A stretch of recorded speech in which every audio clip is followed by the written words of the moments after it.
अच्छा बाबूजी, हम ओम प्रकाश दीवाना पूरी टीम की ओर से पुनः आप लोगों के बीच में एक दर्दनाक हादसा लेकर के आया हूं। दुख भरी कहानी है। सर्वप्रथम मैं वाराणसी फ्लाईओवर हादसा में मरे हुए मृतक लोगों के आत्मा की शांति के लिए भगवान से प्रार्थना करता हूं और सच्चे मन से दिल की गहराइयों से श्रद्धा सुमन अर्पित करता हूं। परमपिता परमेश्वर से कामना करता हूं कि घायल परिवार के परिजनों को यह दुख सहने की शक्ति प्रदान करे। बिरहा छोटे भाई अनीश यादव के संयोजन में आप लोगों के बीच में जा रहा है। उम्मीद है आप लोगों को पसंद आएगा। एक बार मूड मिजाज बना करके सुनिएगा तो रूहें कांप जाएंगी। बिरहा का शीर्षक मैंने रखा है वाराणसी ओवर ब्रिज हादसा। 4 लाइन कहना है मौत और काल के ऊपर। कैसे जीतन बाबू?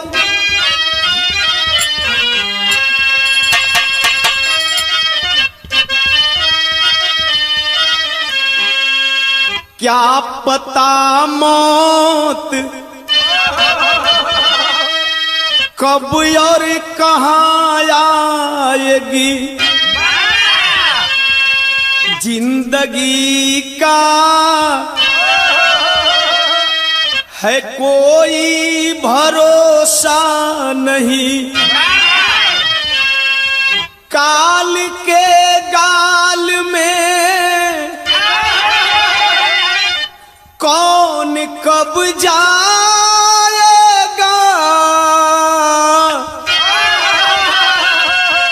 बताया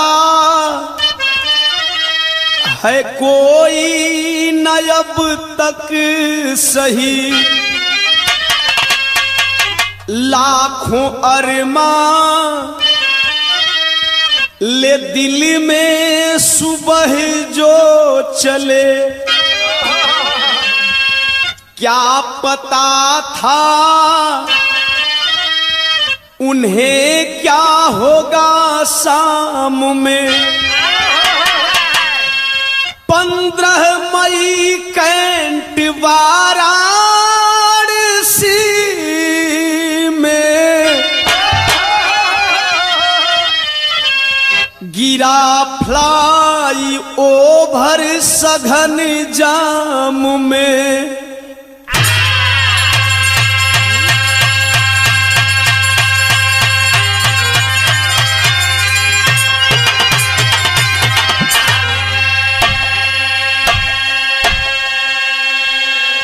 अरे बाबू, इस हादसा को देखते हुए मैंने अपनी कलम से 2 लाइन लिखा। उपेंद्र भैया आई तो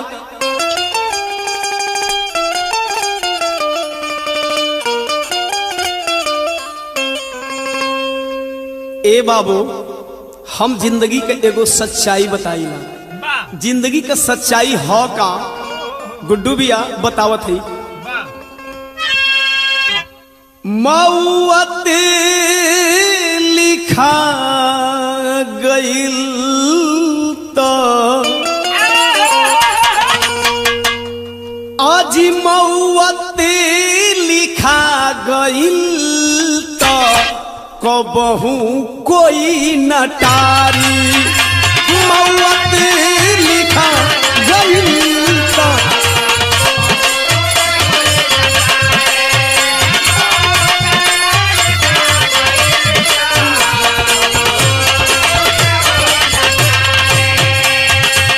निर्बल सबल ज्ञानिया ज्ञानी, निर्बल सबल ज्ञानिया ज्ञानी, राजा रंग बिहारी। मौत लिखा गइल तो कबहू कोई न टारी। मौत लिखा गइल तो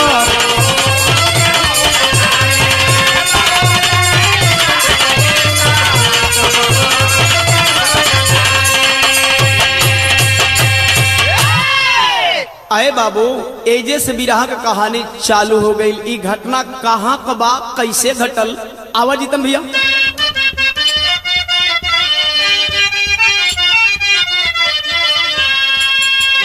कि उत्तर प्रदेश में अरे शहीदी जिला गाजीपुर कि थाना नंदगंज के माझार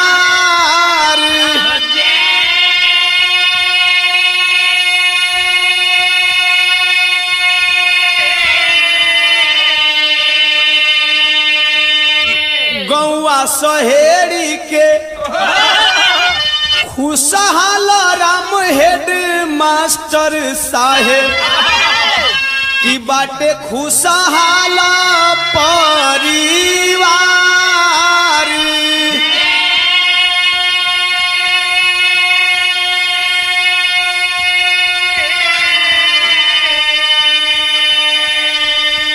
ए बाबू चारा हो नहारा बेटा अरे बागी के सुमानावा आंगना लागेला गुला जार जी।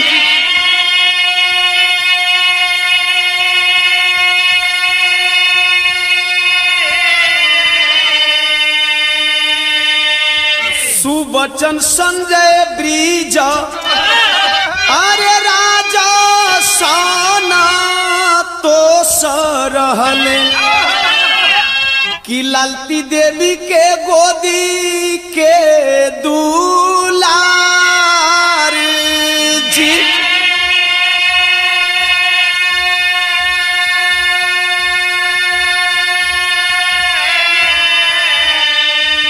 सुबचन सिंचाई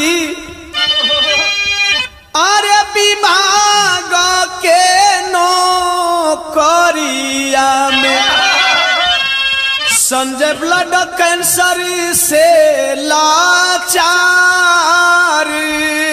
जी।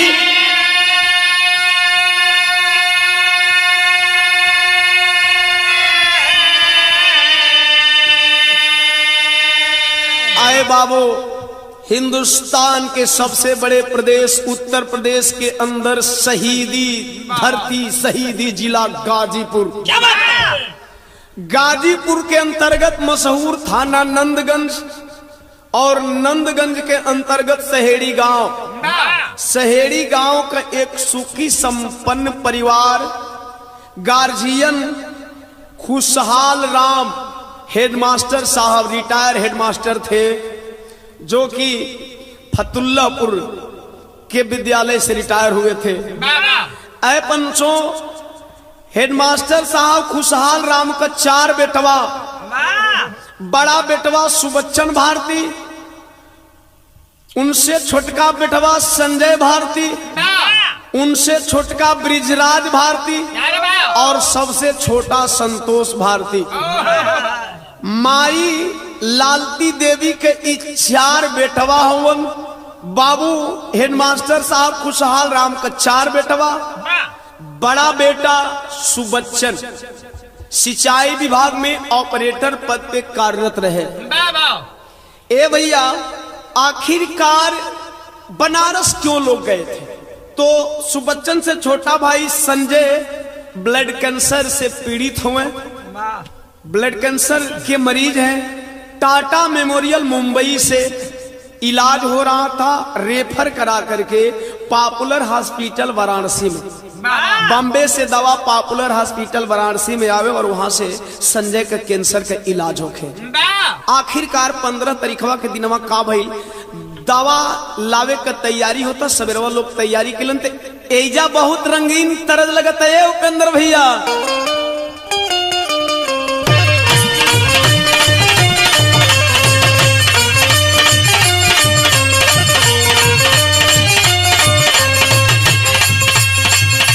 कौनो बिरहिनी आपन बिरह बतावे, ए उपेंद्र भैया का बतावतिया कहे अरे पिया परदेसी भइले छोड़ के अकेले गइले।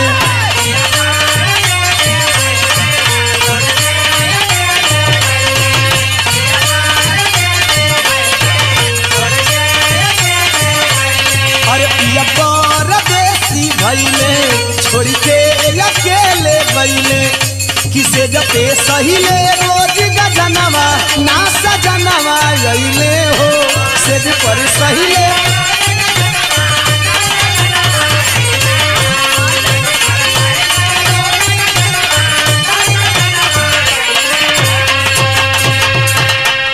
लेकिन ते बाबू भयल का 15 मई के दिनवा पापा साथे दूनो बिरनवा।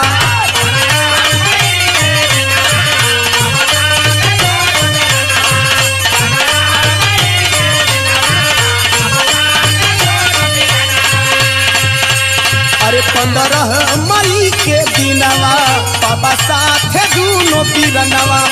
तो कैंसर के उपचार करनवा सब बनारस चलने हो। निजी बोलोरो ले इस धनवा सब बनारस चलले हो।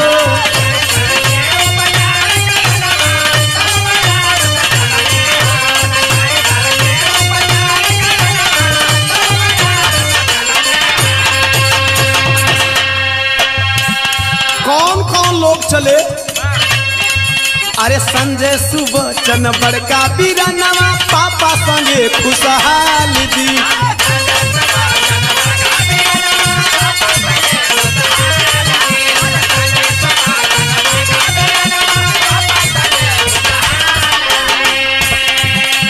यादव वीरेंद्र बोलोरो चलावत पहुंच गए तत्काल जी।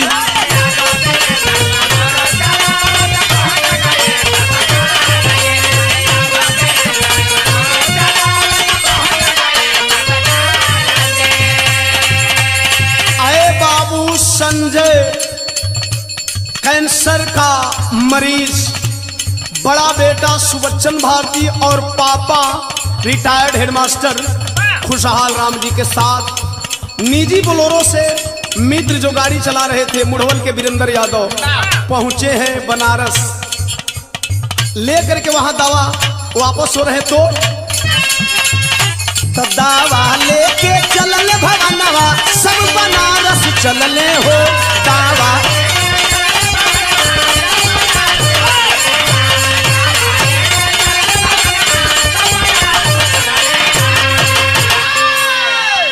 चल दिए हॉस्पिटल से, पॉपुलर हॉस्पिटल से घर के लिए चले हैं। शाम हो गई। संजय अपनी दुल्हन सरोजा को फोन लगाते हैं और फोनवा पर एगो बात कही गई। ए भैया जीतम तोहरे लायक गीत बा।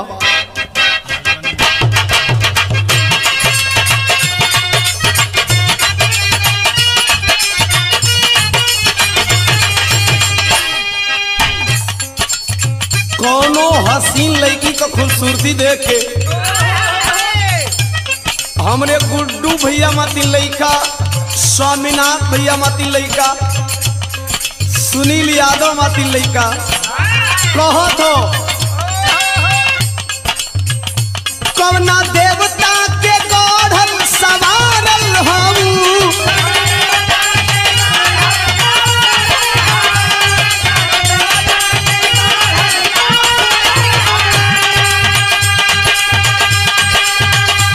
हमारे खातिर जमीन पर उतारल हम।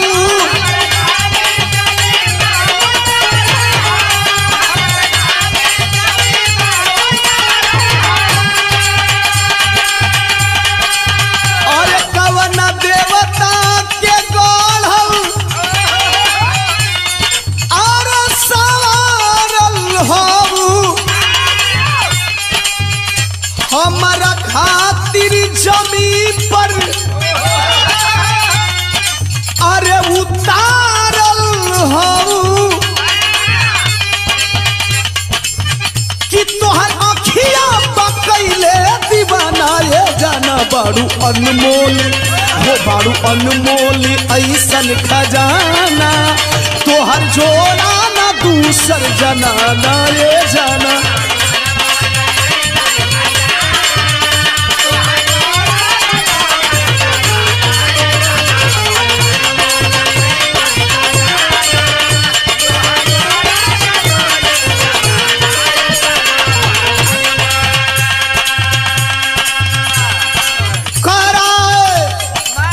पति अपनी पत्नी से संजय भारती कहें सरोजा से का कहें, दावा मिली गोइल बा घरे आवत बानी।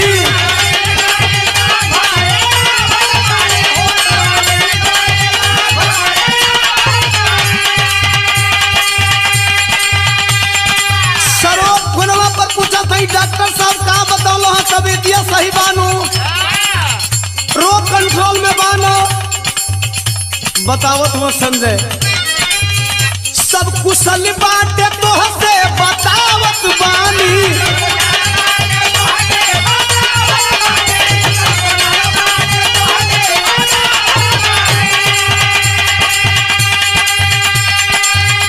सरोज सब सही बा, घबरा मत, लेकिन भूख लागल बा, हॉस्पिटलवा से निकल गए बनी। एगो बात सुन तू कि दावा मिल गइल बा घरे आवत बानी। सब कुशल बाटे तो से बतावत बानी। करे भूखिया बड़ी मन माना ये जाना भूख लागल बा, वो भूख लागल बा सुन जनाना, तनी जल्दी बना दीह खाना ये जाना भूख लागल।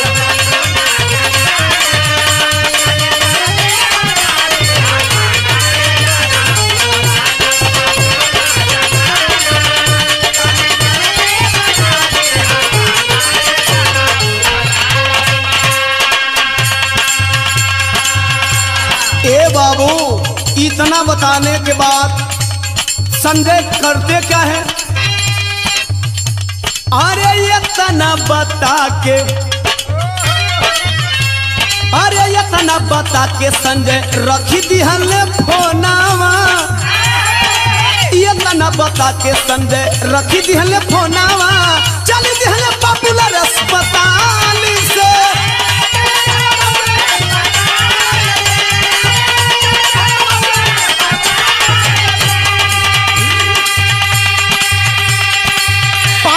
बज के 40 मिनट शाम के समैया कट पर पहुंचले धीमी चाल से।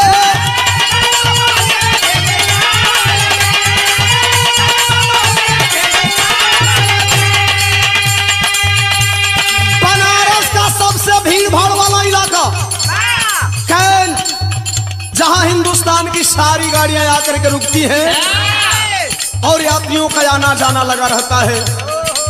फ्लाईओवर का अधूरा काम चल रहा था, तब तक से उनको क्या पता है कि भूख हमें लगी है कि हमसे भी ज्यादा कोई भूखा है। उनके ना पता है, का ना पता है, का पता उनसे ज्यादा भूखल कालबा।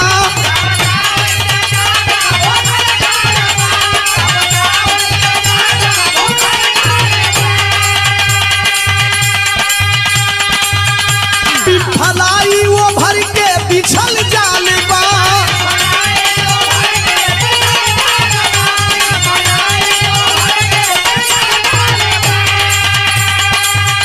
का पता उनसे ज्यादा भूखल काल बा।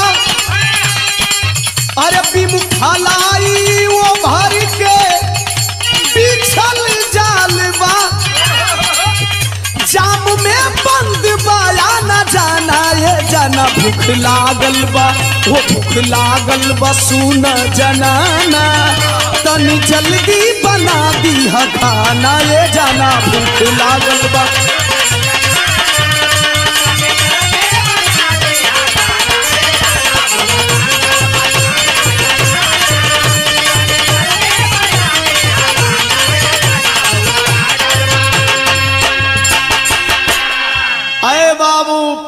9:40 पर रेलवे कॉलोनी कैंट के पास जब पहुंचते हैं, तब तक से हुआ क्या, विदेशिया में भाव बाबू।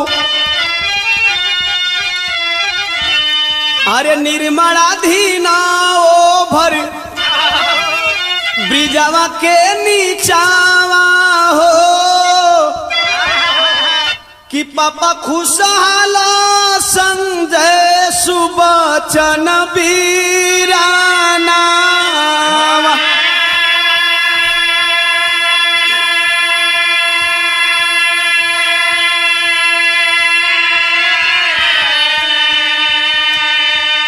बोलेरो चलावत वीरेंद्र यादव साथी रहले, गिरल फ्लाई वो भर के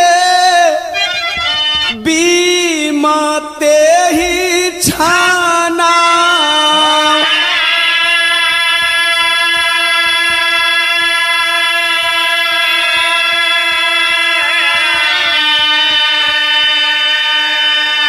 पापा साथे दोनों भाई ए बाबू दबले Virendra Yadav, 4 wheeler 3 wheeler bike bus कई वाहना।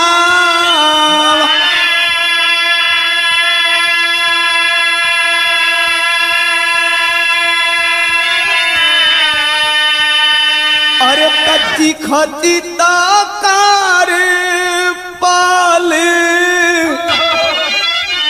भर में सुनाए लागल कि झपकद पलकिया अरे गईल कोई जाना।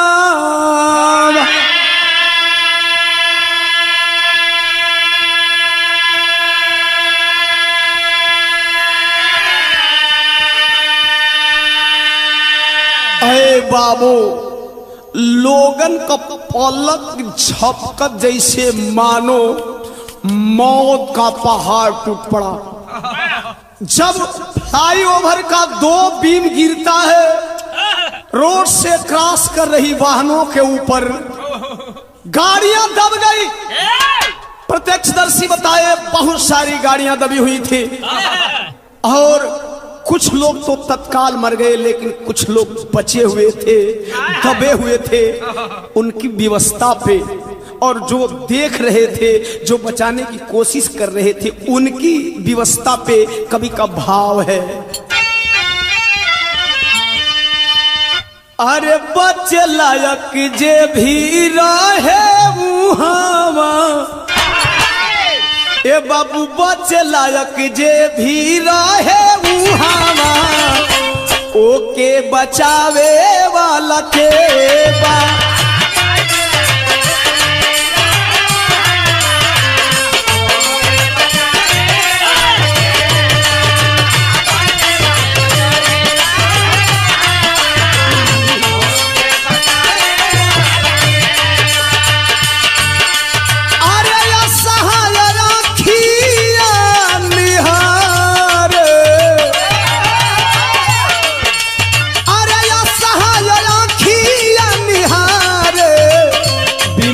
उठावे वाला के बा, अरे बचे वाला जे भी रहे उहावा ओके बचावे वाला के बा।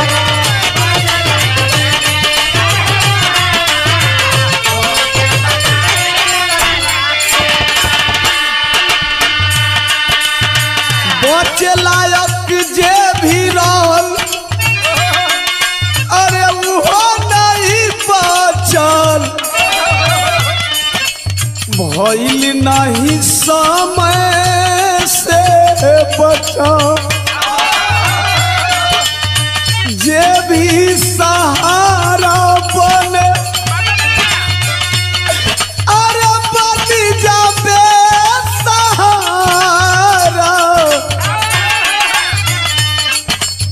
कब नहीं करेला सुझा।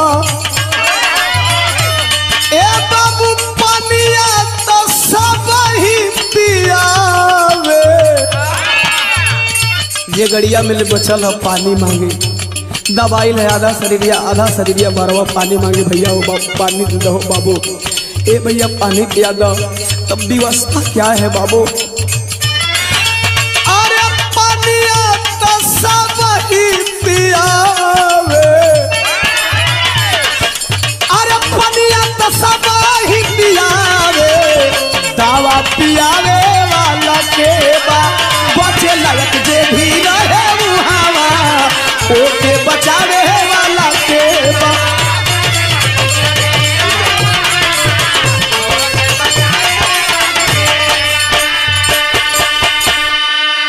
क्या व्यवस्था थी? अगर इंसानियत है दिल के अंदर तो रूहें कांप जाएगी, आंखें छलछला जाएगी। जरा जान ले, दबे हुए लोग 540 पे लोग फ्लाई ओवर के बीम से दबते हैं। बचाव कार्य कब चालू हुआ? राहत कार्य कब चालू हुआ? 6:34 पर एनडीआरएफ की टीम आती है। 6:38 पर 8 क्रेन आई। 6:47 पर एडीजी पहुंचे। 7:21 पर सेना पहुंची। 9:05 पर फंसे हुए लोग निकाले गए। अरे पंचों, इतना ही नहीं, 9:12 पर डीएम पहुंचे वहां रात्रि को, और 9:16 की रात्रि पर डिप्टी सीएम उप मुख्यमंत्री केशव प्रसाद मौर्य पहुंचे। बताया गया कुछ लोग बचाव कार्य में लगे थे, तो वहां कुछ लोग, कुछ दरिंदे प्रत्यक्षदर्शियों के द्वारा साबूत मिला कि फंसे हुए लोगों का, मरे हुए लोगों के गले से चैन छीन रहे थे। ऐ पंचों, पर्स निकाल रहे थे। इतना ही नहीं, वहां कुछ हमारे युवा साथी जो डिजिटल युग के बड़ा जाने माने लोग हैं, मोबाइल से मृतक लोगों के साथ सेल्फी ले रहे थे। किसी की दुनिया उजड़ गई, किसी की दुनिया उजड़ गई, और किसी के लिए तमाशा बना हुआ था, किसी के लिए लूटने का जगह बना हुआ था। इतना ही नहीं, 9:16 पर साथियों डिप्टी सीएम पहुंचे। अनाउंसमेंट किया गया जोगी जी के द्वारा कि बीएचयू में निःशुल्क इलाज किया जाए। लेकिन जहां ये कहा गया कि निःशुल्क इलाज किया जाए, उस बीएचयू पोस्टमार्टम हॉल से जब मरे हुए मृतक शरीर को परिजन लाने गए थे, उन परिवार वालों से 500 रुपया मांगा जा रहा था मृतक शरीर देने के लिए। आय हाय, क्या हिंदुस्तान है। आखिर इस सारी घटना को देख करके कवि जी को भाव बदल देना पड़ा। टेरी में भाव है बाबू।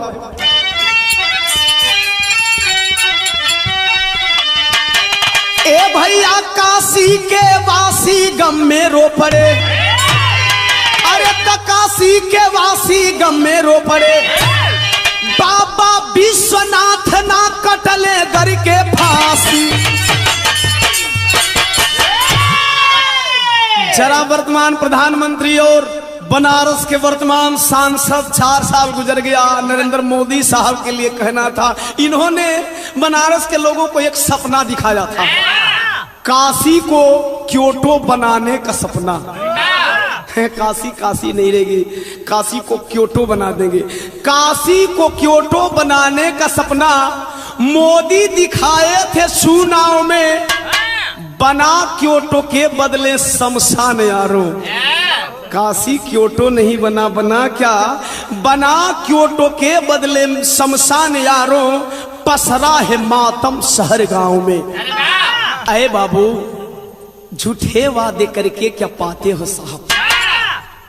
पीएम साहब, आप देश के सबसे बड़े जिम्मेवार नागरिक हैं, आप क्यों झूठा वादा करते हैं पब्लिक से? झूठे वादे करके क्या पाते हो साहब? अरे जनता को मूर्ख बनाते हो साहब। झूठे वादे करके क्या पाते हो साहब? जनता को मूर्ख बनाते हो साहब। क्या है कसूर इस भोली भाली जनता का? क्या है कसूर इस भोली भाली जनता का, अरे खूनों का आंसू रुलाते हो साहब। ऐ साहब, खैर ये तो वर्तमान पीएम साहब के लिए और बनारस के वर्तमान सांसद महोदय जी के लिए कहना है, लेकिन यहर देखें बाबू, करीब करीब 5-6 बजे फोन के लिए हूँ दुल्हिया के यहाँ, सरोज घरवा खनवा वनवा बना के इंतजार करते, जब धीरे धीरे घड़िया में लेट होके लगल, टाइम औला से ज्यादा देरी हो गई, तो एक सवाल पैदा होता है, खाना बना करके सरोज इंतजार करिए, कौनी तरह इंतजार करे, भाव बदल गई। खानवा बनाई के भावनावा, ए बाबू खानवा बनाई के भावनावा, सरोजा जनानावा खोज हो राम, सरोजा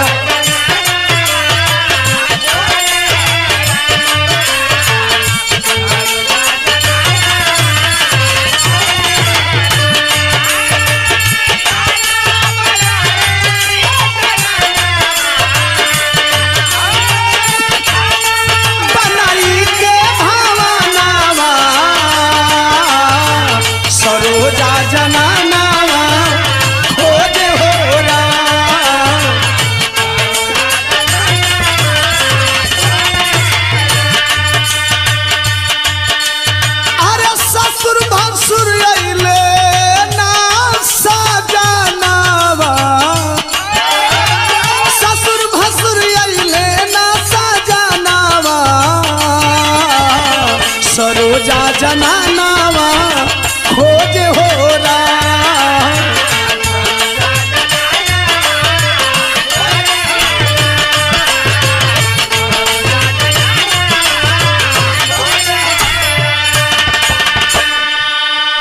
घरवा आवे में बनारस से टाइम के हिसाब से फोन कैला के हिसाब से लेट होके लगल।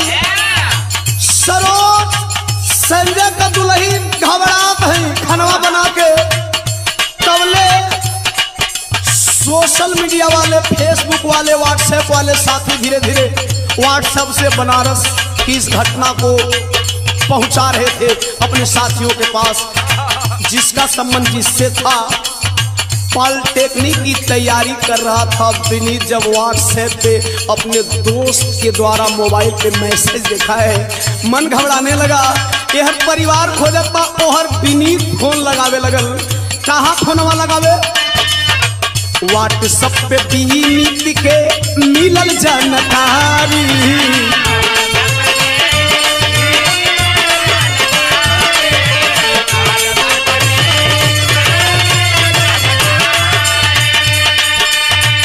सिंचाई विभाग में कार्यरत सुबच्चन भारती का बड़ा बेटा व्हाट्सएपवा पर खबरिया बोलस, मनवा घबराए लगल कि चाचा का दवैया खातिर बाबा और पापा हमेशा बनारस आवत जात रहलन। आखिर बात का बतानी पता करी तो पापा चाचा पे फोन मिलावे बारी बारी,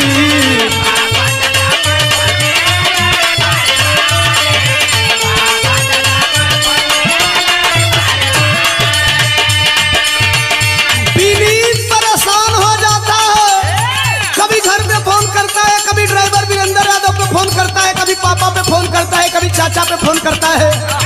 फोन लगाया है, पापा का फोन नहीं लगा, चाचा का फोन नहीं उठा, बाबा खुशहाल राम का फोन स्विच ऑफ बता रहा था। फिर बाबा पर लगा तो एक औरत बोली। बड़ी प्रयास करने के बाद जब बाबा के ऊपर फोन लगी है तो एक औरत ने फोन उठाया, सवाल करता है, मैडम हमारे परिवार वाले सकुशल है ना? वो औरतिया फोनवा पर कहत दिया विनीत से हॉस्पिटलवा से आवाज आवत हो। औरतिया बोलस का बोलस, अरे बचल नहीं खे कोई के परनावा, बचल नहीं खे कोई के परनावा, सरोजा जनानावा खोजे हो रहा।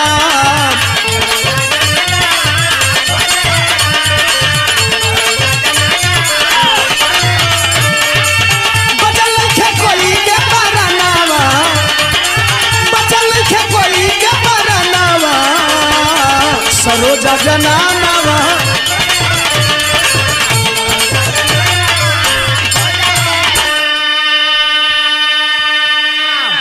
अरे बाबू किसी तरह रात गुजरी है। संजोग देखे 15 तारीख की रात मेरा जिस गांव में प्रोग्राम था उसी के बगल की घटना है भैया। सवेरवा होते बिरहवा हमार बंद भई, लेकिन बाद रास्तवा पकड़ ले जात रही तो देखली का भैल भैया।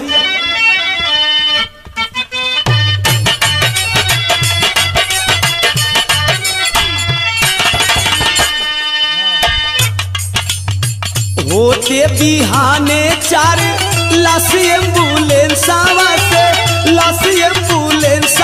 से पहुंचल शहरी के माझार जी। जब शहरी गांव के करीब एम्बुलेंस से लाश पहुंची है 4 लोगों की, तो जिला जवार रोवे धरती का गानावा, अरे धरती का गानावा तो रोवेला पूरा परिवार जी।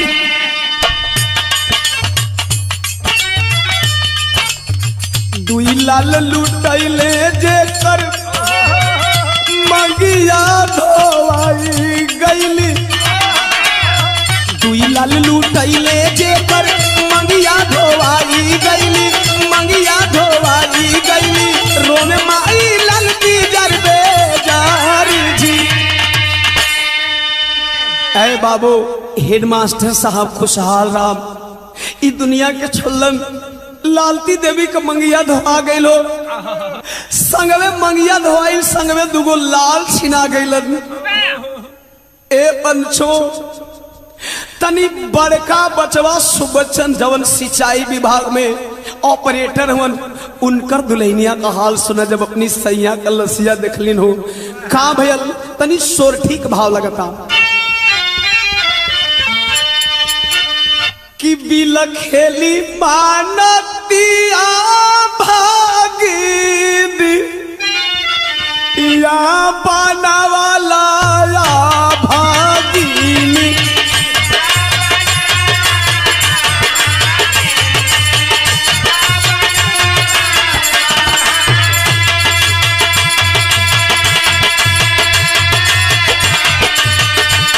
बिलखेली मानती आभागिनी या बनावाला या भागिनी।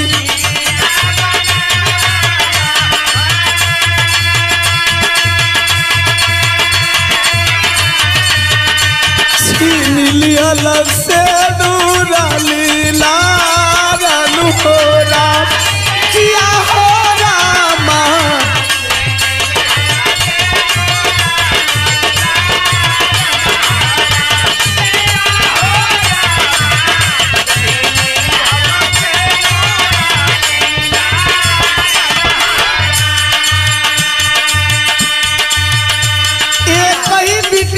सुबचन राम ख और मानकी देवी का 2 बचवा रोवे अपनी पापा का लसिया पर लोट लोट के कौली तरह से रोवे,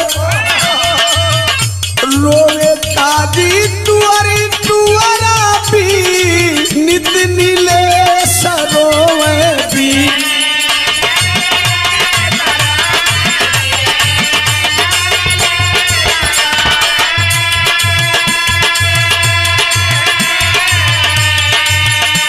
किया हो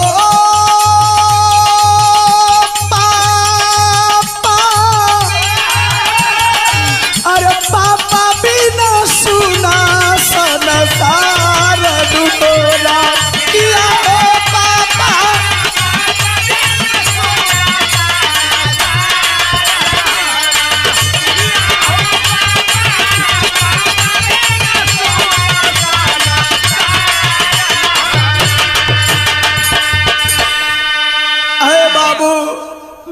बछवा दोनों बिटिया रोवे हो, लेकिन 2 छोटका भैया रोत हो जौना दोनों भैया को दोनों बड़का भैया सहारा रहलन।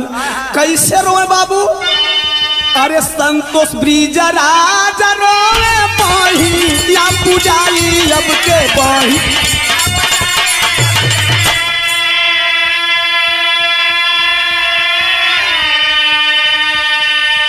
किया हो भैया,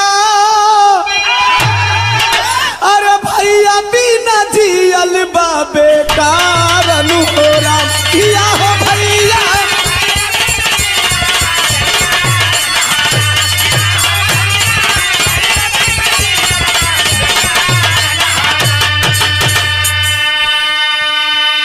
अरे बाबू पूरा परिवार रोत हो तनी एक बार सरोज के ऊपर नजरिया डाल, जवन सरोज अपना संजय सैया से फोनमा पर बतियौले रहे, ऊ कहत बा तरफ बदल गेल बाबू। रोवेली सरोज शिवम, अरे अनुज सुगाना वाले बाबू रोवेली।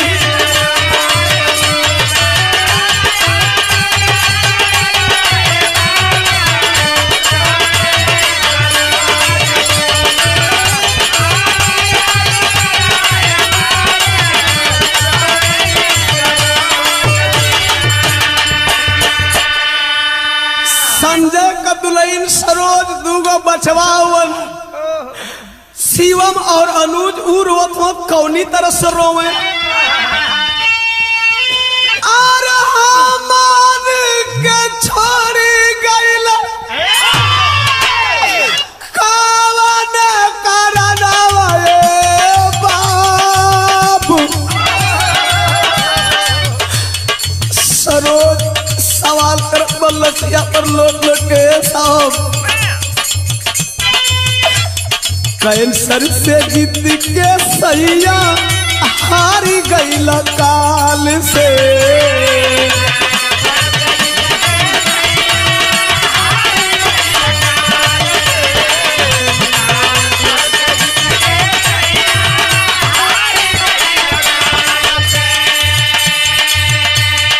अरे कैसे समझाई का,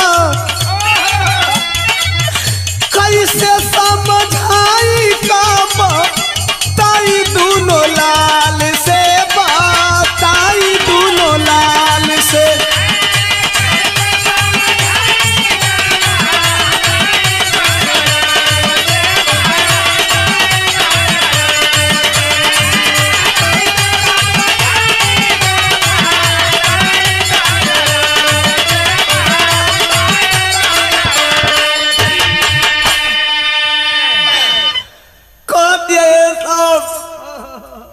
एक बार आँखियां खोल के चल के वो रसोई वाला घरवा में देख लो साहब,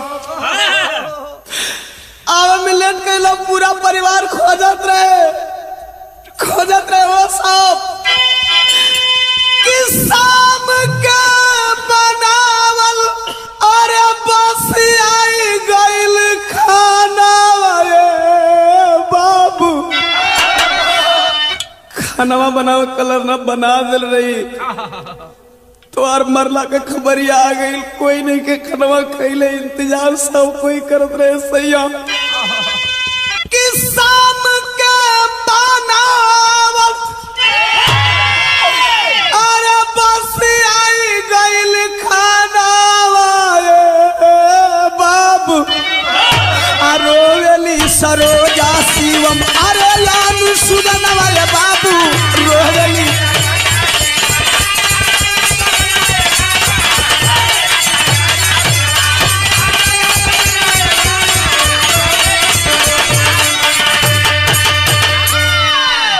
अहे बाबू मास्टर साहब को पूरा परिवार रोवत बा हो। एक ही घर में 3 मौत से पूरे इलाके में मातम पसरा हुआ है। बतौली जवना गौवा बिरहवा गावत रही 15 तारीख रतिया में ए बाबू मुड़वल पतुल्लापुर में सवेरवा जब एक लाश वीरेंद्र यादव की मुढ़वल में आती है तो मुढ़वल के लोग कौनी तरह से गमगीन हो गईलन। जरा आल्हा में भाव लगल कि जवाना गावे गावत तरहली रात में बिरहावा।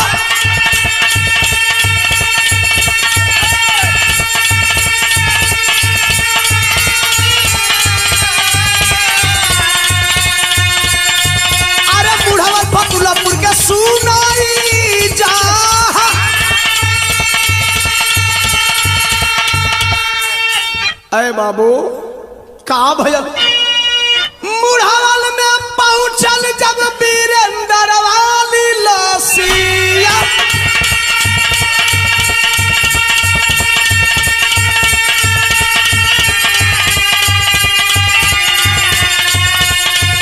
अरे पिताजी केदार यादव रोवे हो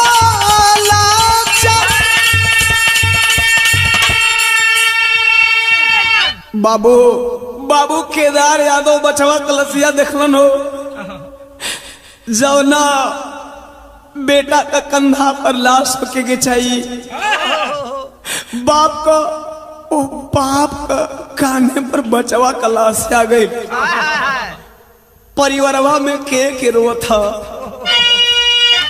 छाछनेली माई छाती धुनेली गुजरिया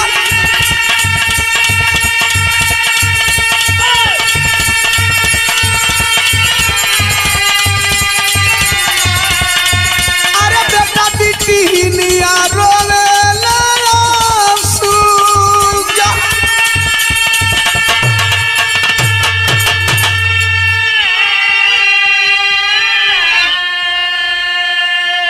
वीरेंद्र यादव मुढ़वल निवासी का दूगो बेटवा दूगो बिटिया आई गौवा रोवत बा दुलैया रोवे तुनु बचवा बचिया रोवत आप अमन का नैया कोनी और लगी पापा आप अमन पापा के कहल जाई पापा गांव के लोग धीरज बनावे पिता केदार यादव के जायदा होनहारी हो करेला जौन होनी बा जौन विधि का विधान बा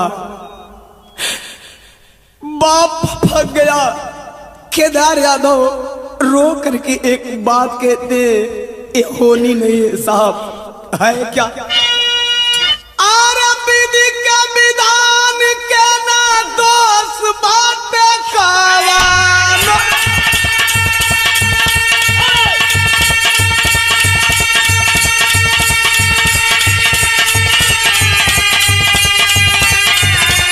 ये भैया विधि के विधान के ना दोष बाटे कायान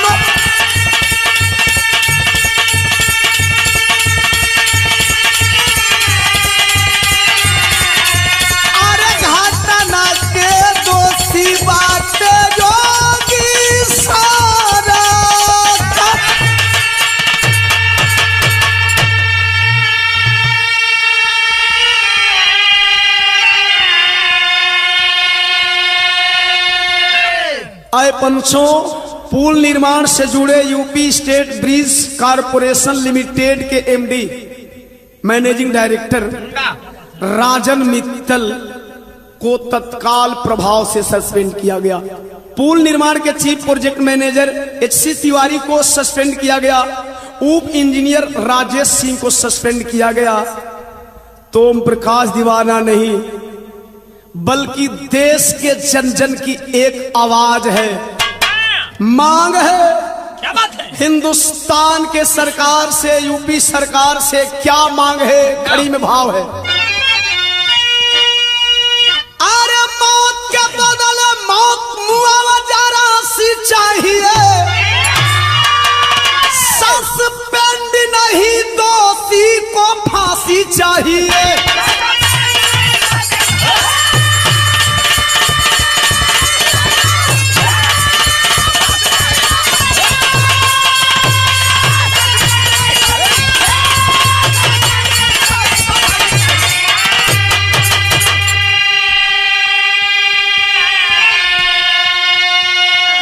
सस्पेंशन से काम चलने वाला नहीं है।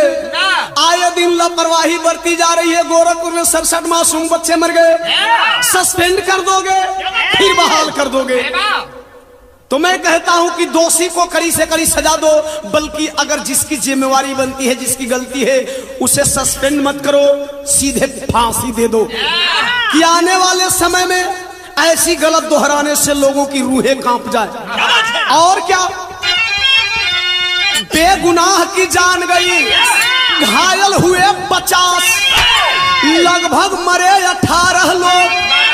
जोगी जी बताए खास जोगी जी ने कहा लगभग 18 लोग मरे, 50 लोग लगभग घायल हुए, लेकिन वहां के प्रत्यक्षदर्शियों का कहना है कि 2 बीम के गिरने से लगभग 100 से ऊपर लोग मरे होंगे। तो एक बात मेरा कहना है जोगी जी से, और आए दिन हिंदुस्तान में जो भी घटना होता है मीडिया न्यूज चैनल वाले से, सरकारी दफ्तर के ऑफिसरों से जो मौत की पुष्टि करते हैं उनसे कहना है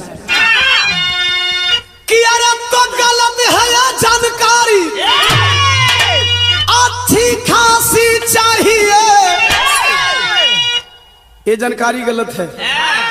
प्रत्यक्षदर्शी बता रहे हैं 100 और सरकारी पुष्टि की यार ये केवल 18। अच्छा ये घटना क्यों होता है? दोषी कौन है भैया? दोषी सत्ता शासन और सरकार, दोषी अधिकारी। कर्नाटक में मोदी करे विधायक की खरीदारी, जहां से जीते एक बार आंसू भी नहीं बहाने आए, कहते हैं कि मैं गंगा माँ का बेटा हूं।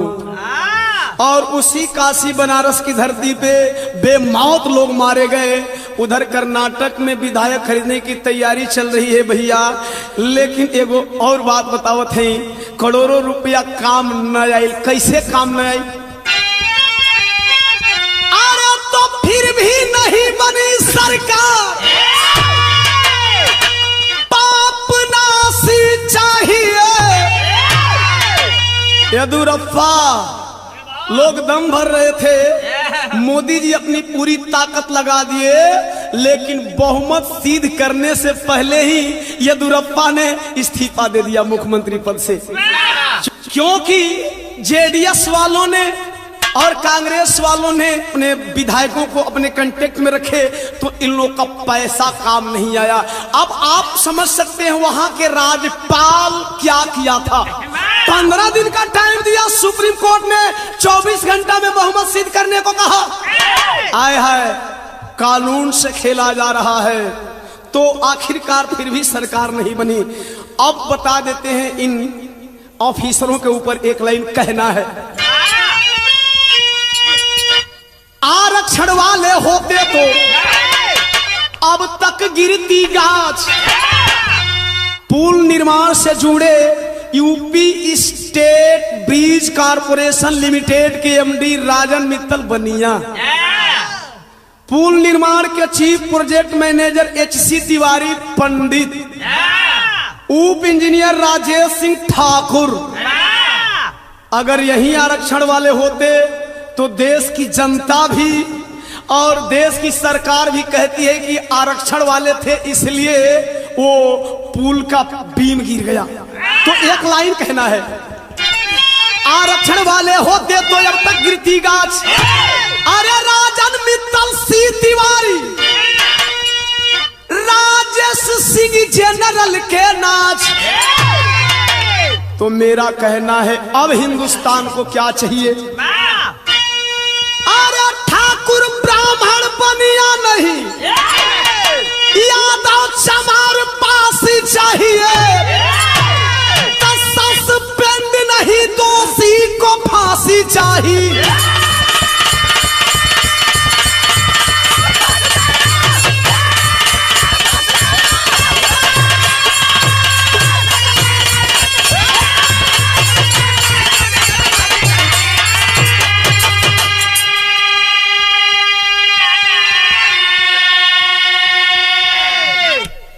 तो बाबूजी बिरहा के अंत में एक बार आभार प्रकट करेंगे हमारे 2 मित्र जो इस बिरहा के विषय में हर जानकारी मुहैया कराए। फेसबुक प्रमोटर हमारे सम्राट मुकेश यादव भैया, और बिरहा की एक एक बात की जानकारी जिन्होंने दिया हमारे बड़े भैया धनेश मास्टर साहब, जो हारमोनियम के बहुत अच्छे प्लेयर हैं। साथ ही साथ बड़े भैया स्वामीनाथ यादव जी, शंभू यादव जी, और अपने बड़े भैया गुड्डू जी का आभार प्रकट करना चाहता हूं जिन्होंने बिरहा को बखूबी रिकॉर्ड किया। तो बिरहा के आखिरी भाव में देश के नाम संदेश। पत्व छेबर सुखनंदन पूरा भारत गमगीन, कहे सुरेंद्र यादव कितनी गई जिंदगी छी। अरे काशी के वासी गम में रो पड़े, दीवाना ओम प्रकाश जन जन में बाऊ दासी, काशी के वासी